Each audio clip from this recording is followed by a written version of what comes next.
Good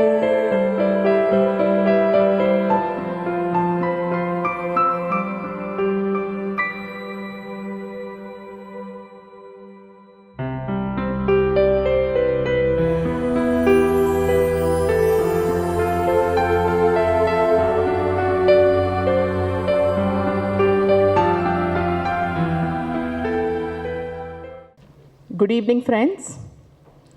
I wish every member and their inspirational buddy a very happy Women's Day. I think women are the finest and the most beautiful creation of God. Women bear, rear, nurture all life. What a significant role we play with poise and grace. I think we should applaud ourselves for who we are. So can I have a loud, reverberating applause for ourselves?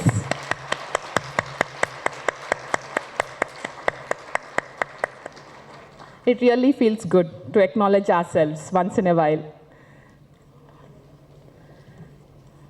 And I'm very glad that we are all together on this day to celebrate ourselves and our achievements, just celebrating who we are. We need not achieve many things, but still, to be who we are itself is a great thing. The first day dedicated to women was in 1911.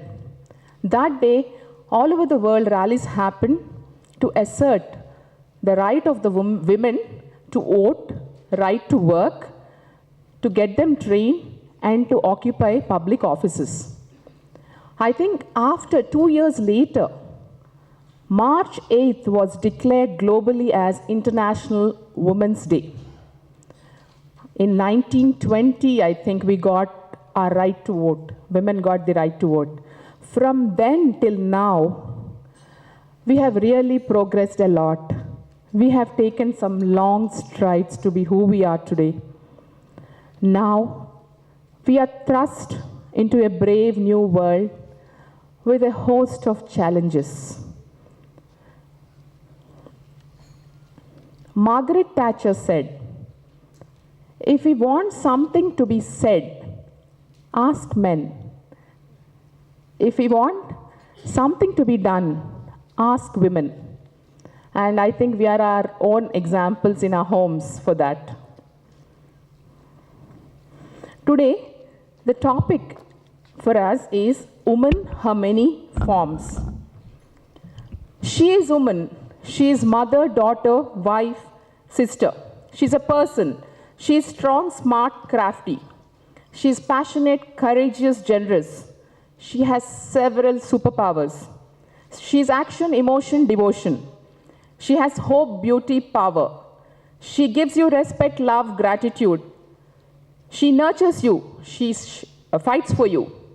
So this is all about women, and we all are wearing different aspects or different attitudes. I think we have multiples of them, but we chose one which really calls us. So let us all celebrate all our forms.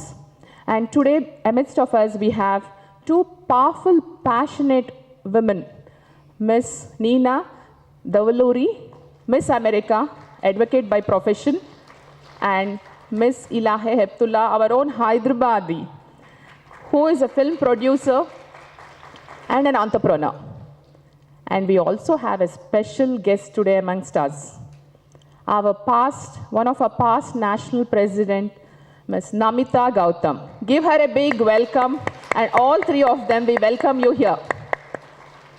So today, all of them will be speaking about their stories, about their journey, about the multiple forms and roles they played in their life to be who they are, and I'm sure we will take some motivation and inspiration from them today after the session. So let's start our program with our national anthem.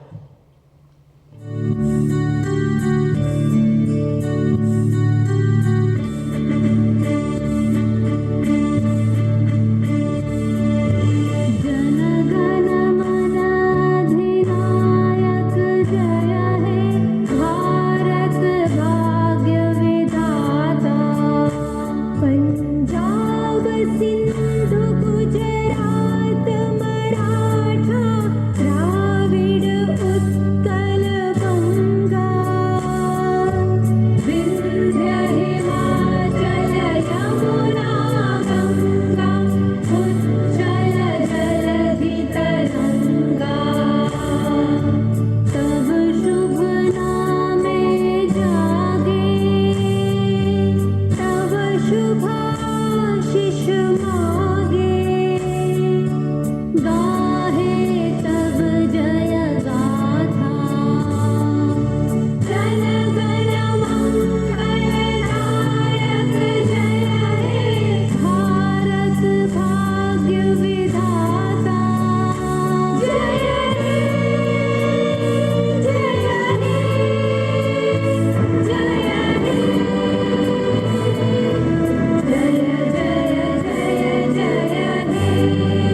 our guests to light the lamp now. I request our chairperson, Ms.Elahe Lahoti, to escort Nina Davuluri, Elahe Hiptoola, Namita Gautam to please light the lamp.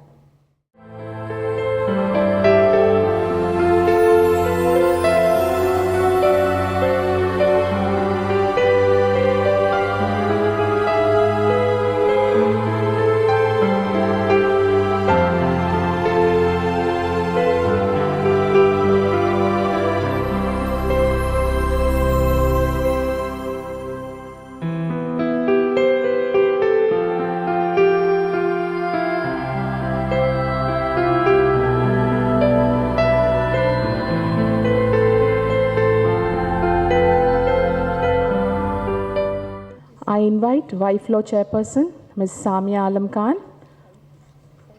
to come over and hand the terrarium to Nina Davuluri. We have our YFLO past chair, Ms. Anjum Babu Khan. May I request her to come over?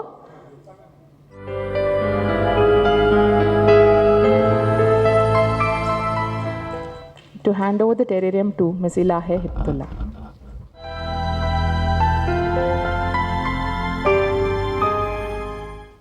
I request our chairperson, Ms.Elahe Lahoti, to give her welcome address.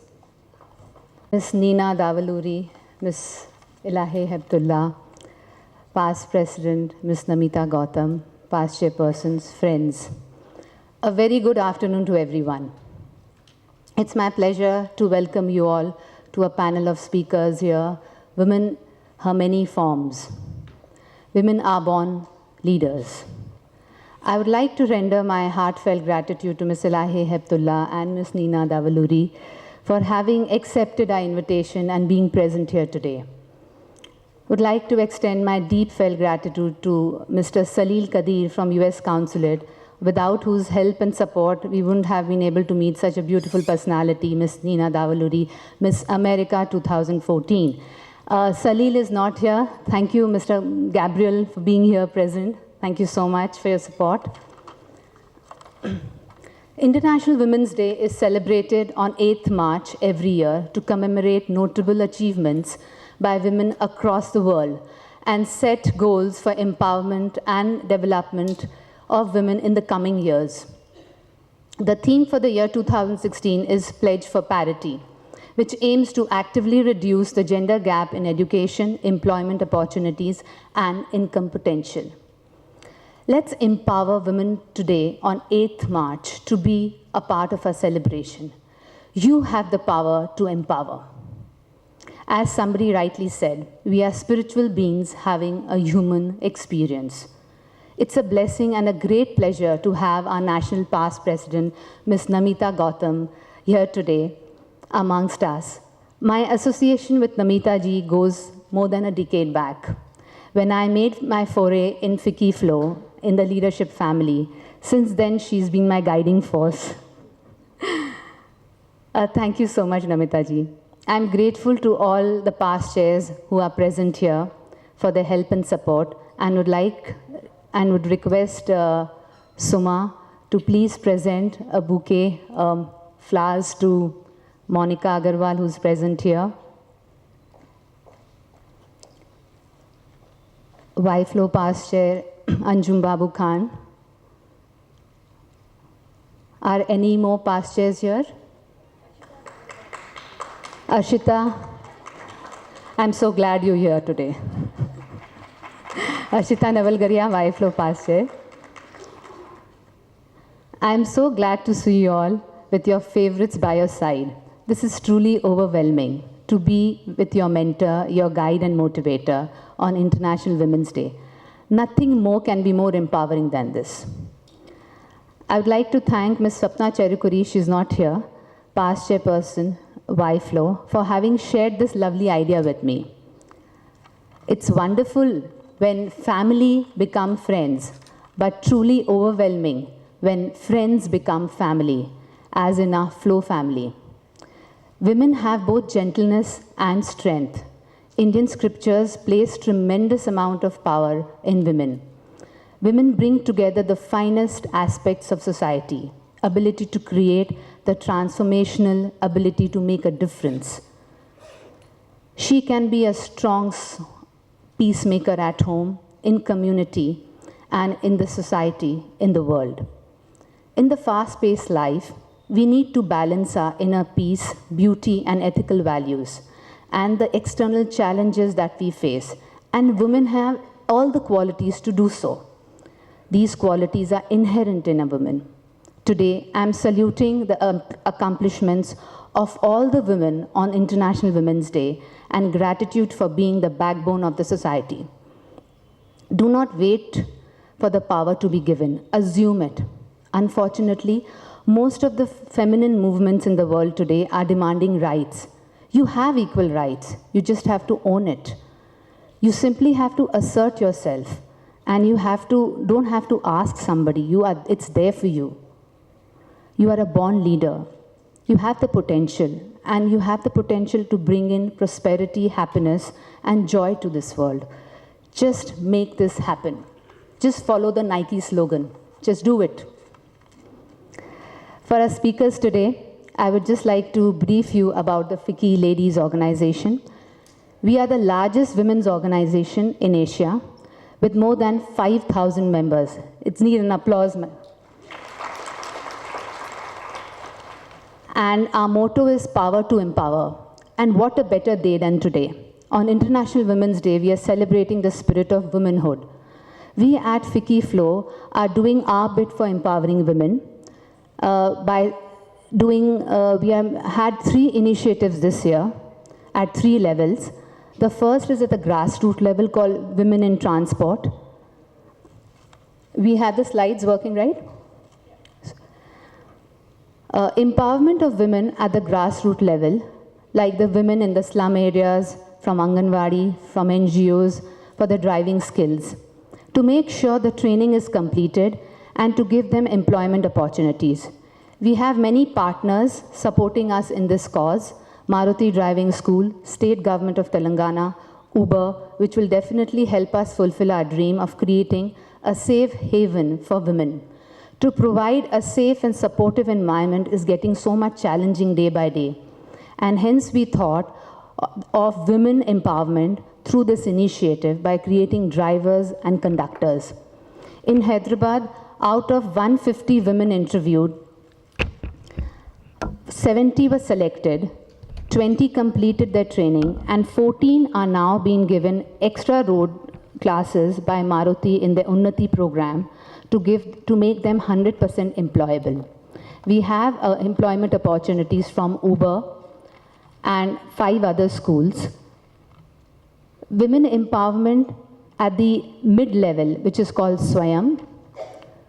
Swayam is an endeavor to create a platform providing business mentoring and learning opportunities for evolving, existing, and aspiring women entrepreneurs, enabling them to become socio-economically independent.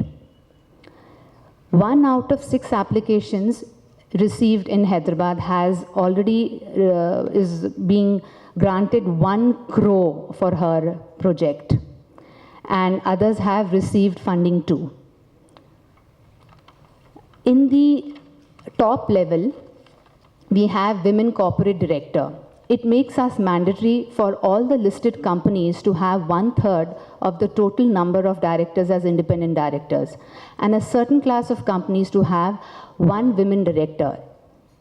Thus, India needs 40,000 independent directors in future. Flow decided to take up this as a national initiative, and we encourage our women members to train themselves to utilize this opportunity. 2 Flow members have sent their applications to become mentors in WCD. Women empowerment is an initiative which is just an awareness to involve more and more educational institutions into hiring of women staff in all sections in the workplace.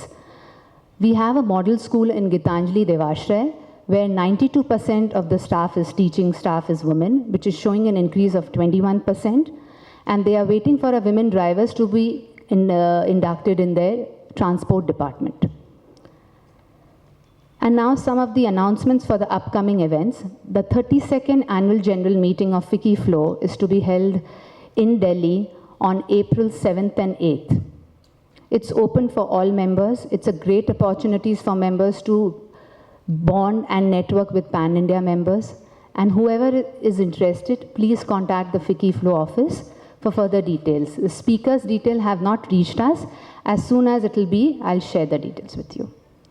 Please save the date for our last event, which is a handover and installation event on April 19th.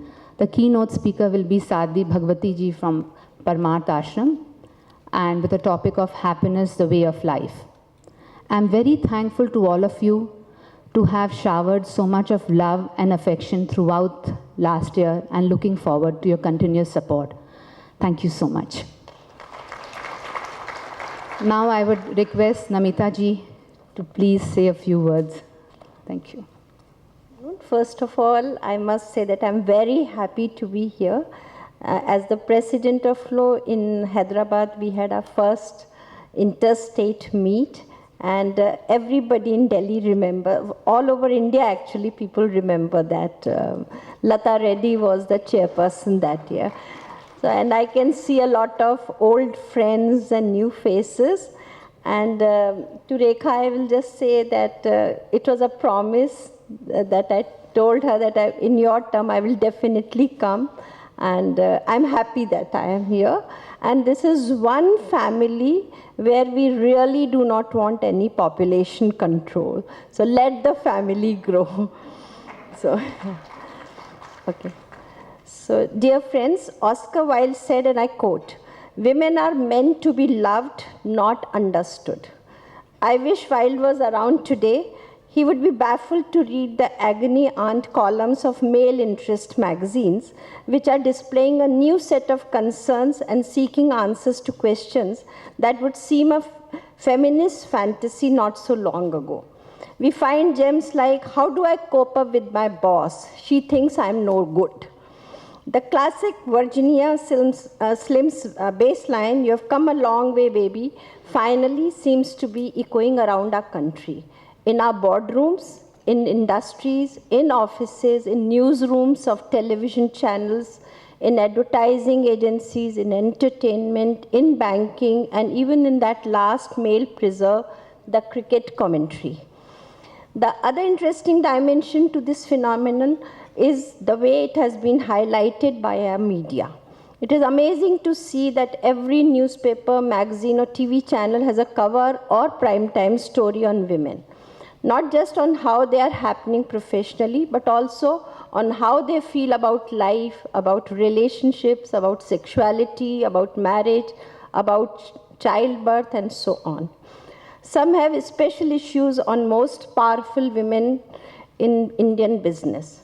Others have awards for women. We all look forward to that. For some reason, a magazine also did a cover story on first wives of India Incorporate.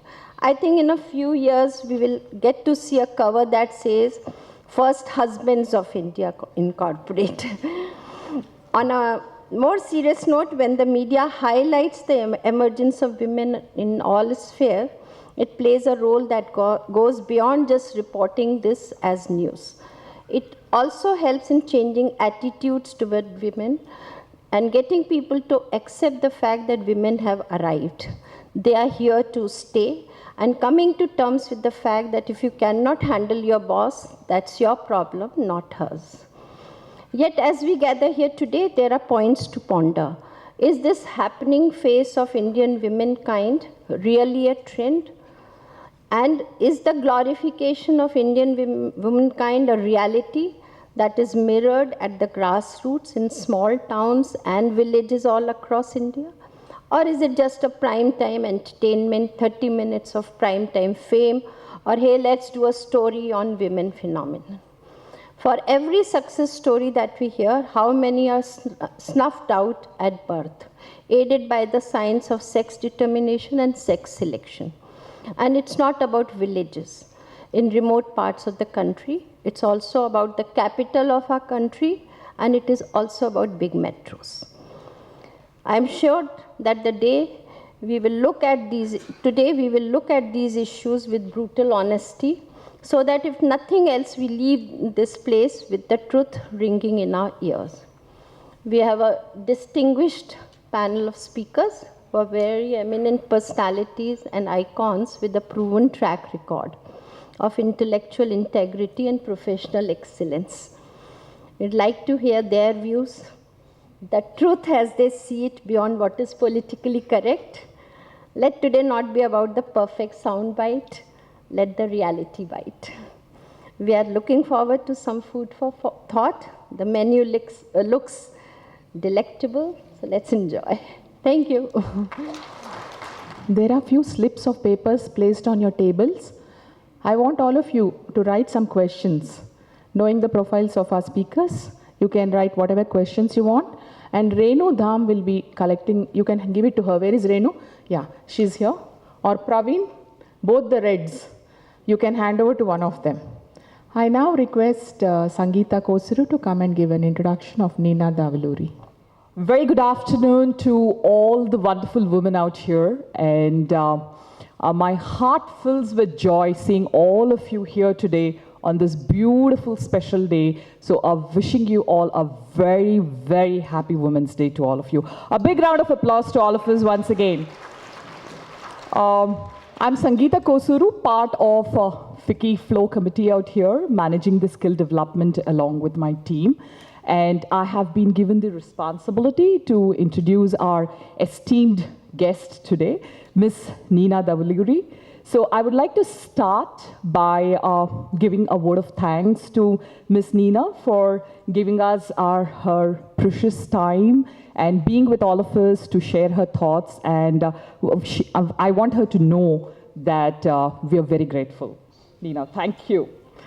Okay, so Nina Davuluri was one of over 14,000 young women to vie for the coveted title of Miss America 2014 and its $50,000 scholarship award. So that's a big deal. So a big, big round of applause for Miss Nina Davuluri for this.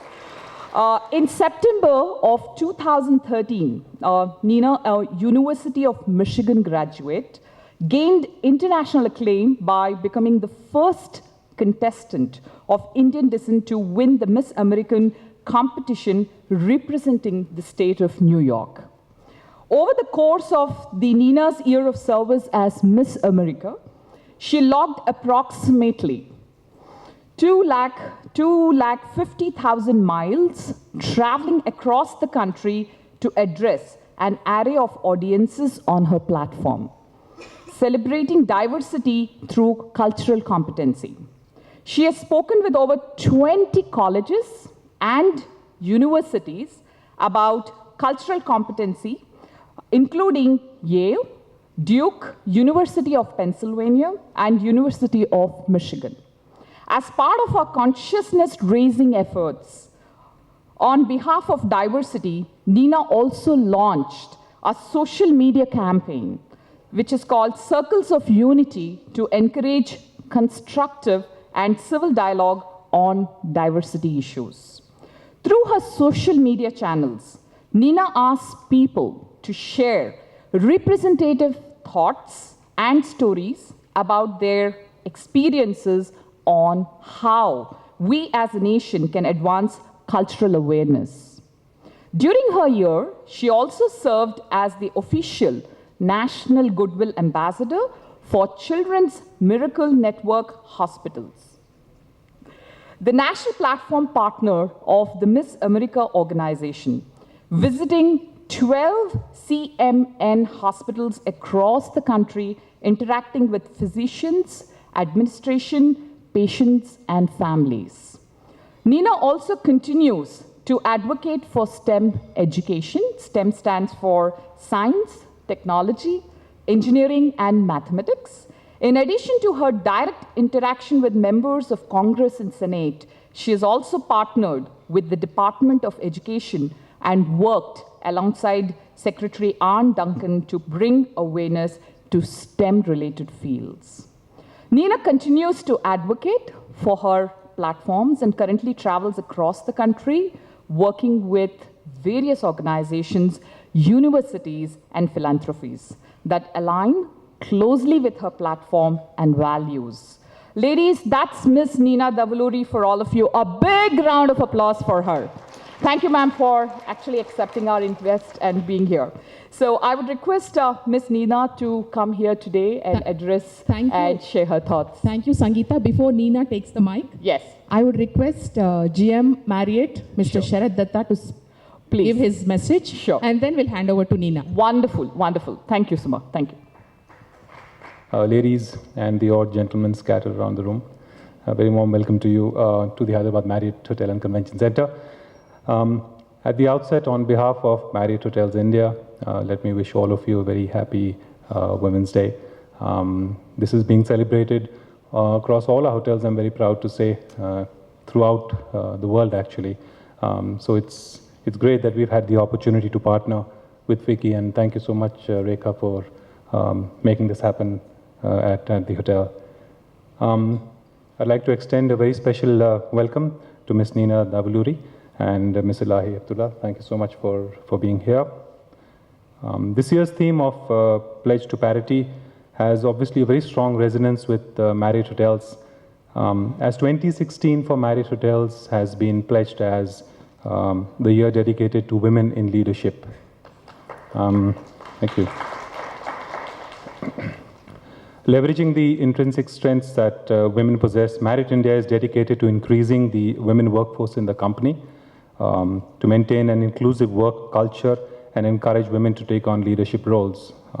It's a matter of pride for me personally to say that this hotel has 2 women in extremely strong leadership positions. Our Director of Human Resource and our Director of Finance are both women and very strong women in Marriott India. Currently in India, we have 3 ladies who are general managers of our leading hotels.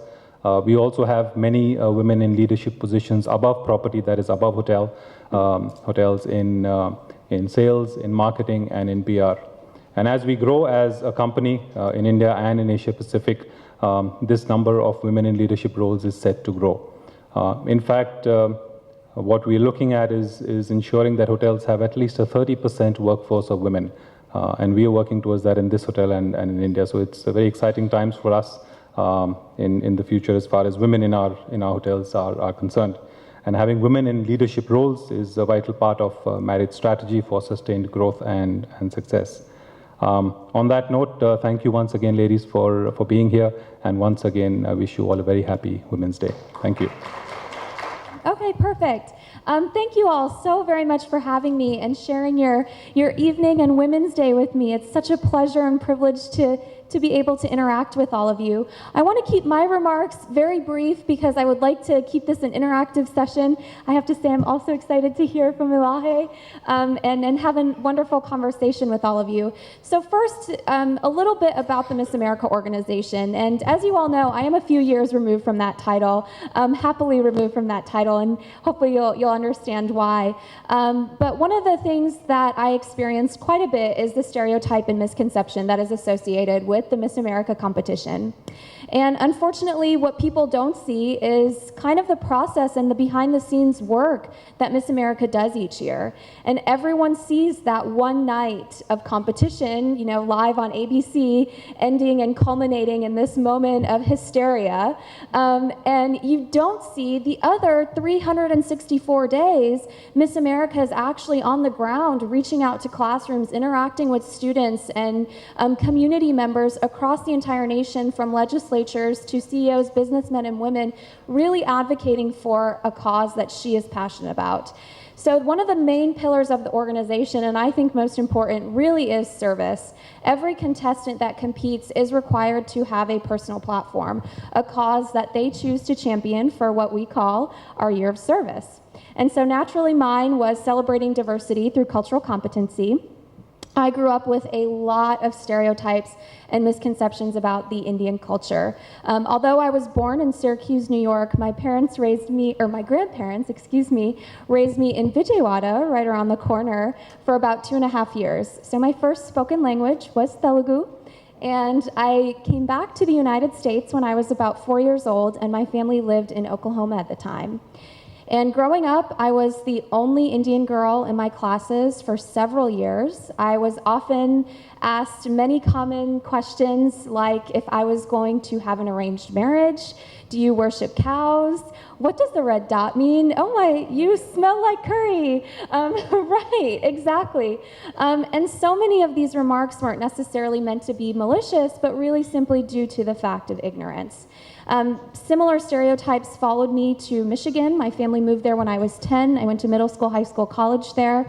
And so this was something that I realized that not only I was facing myself in small rural communities growing up in predominantly white areas, but even my peers have faced kind of as we moved along our path and came together in college at a larger institution, that we all grew up with this challenge of trying to stay true to our Indian values and roots and heritage while also trying to assimilate with the Indian culture.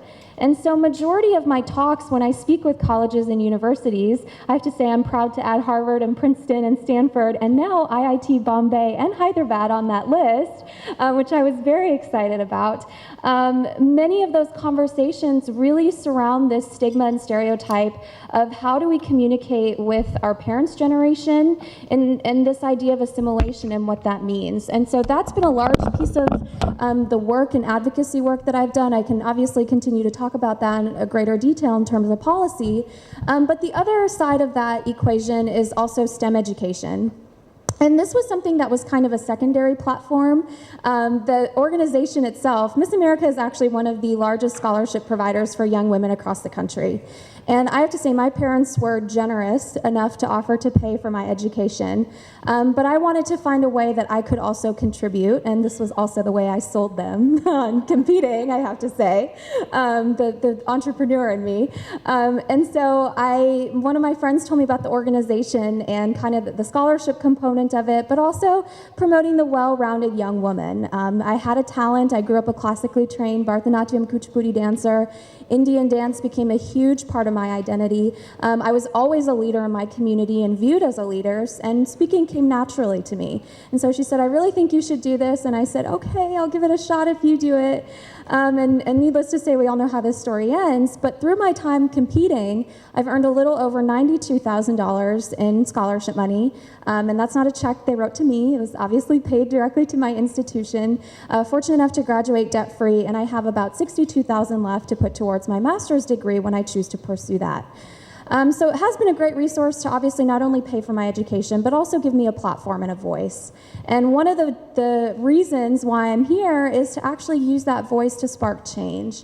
And unfortunately, I think oftentimes we find ourselves in situations where, and I think especially kind of talking second generation Asian Americans, where we have a sense of entitlement. And I've certainly filled this as well. I'm not saying that I'm excluded from the statement that I'm making, but from the time that we're young, our parents worked really hard to get us to where we are today.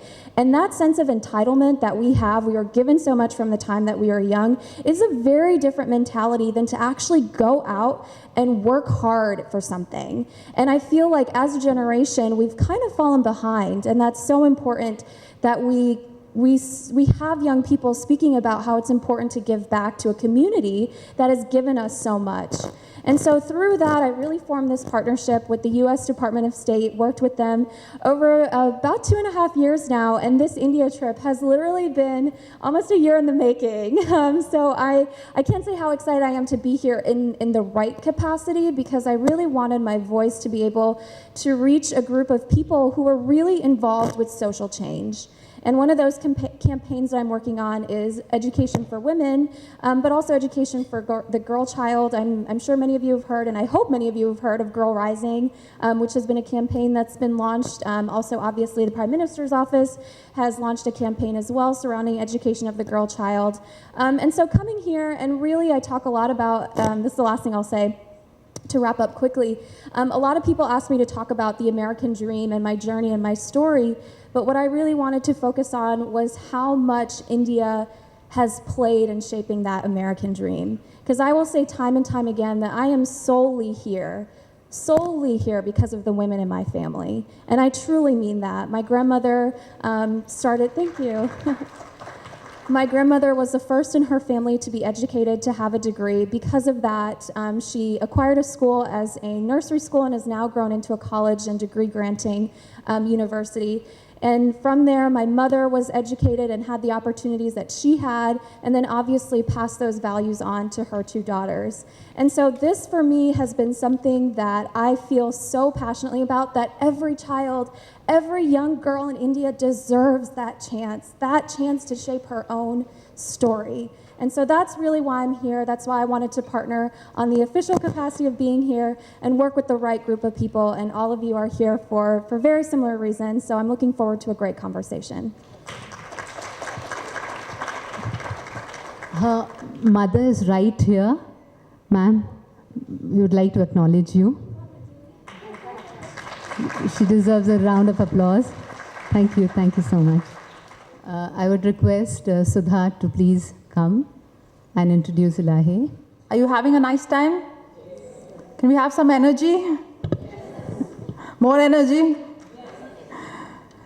Okay, the next person I'm about to introduce does not need an introduction. That sounds very cliched, but she really does not need an introduction. She's a true blue Hyderabadi, all of 5 feet in height is what I thought. But after I met her in person, I realized she's a little shorter than 5 feet. But she stands very tall at 5'4" in attitude, 5'8" in creativity, and a towering 6 feet in sheer talent and enterprise. For those of you who are Games of Thrones fans, or big fans of Games of Thrones, which is on Star World recently, you would understand and get it when I tell you that a very small man can cast a long shadow. And she does, elegantly wearing all her different hats very effortlessly. So I walk to the podium for a close encounter with the very talented, the very creative, and the very enterprising Elahe Hiptoola. Please give her a thunderous flow applause, please. And I must acknowledge Elahe's mom here. Ma'am, thank you so much for being here. Before I begin, I would like to get 2 questions out of the way. One is, what is the one question you really dread being asked by any interviewer? And can you hear me at the back? Yeah.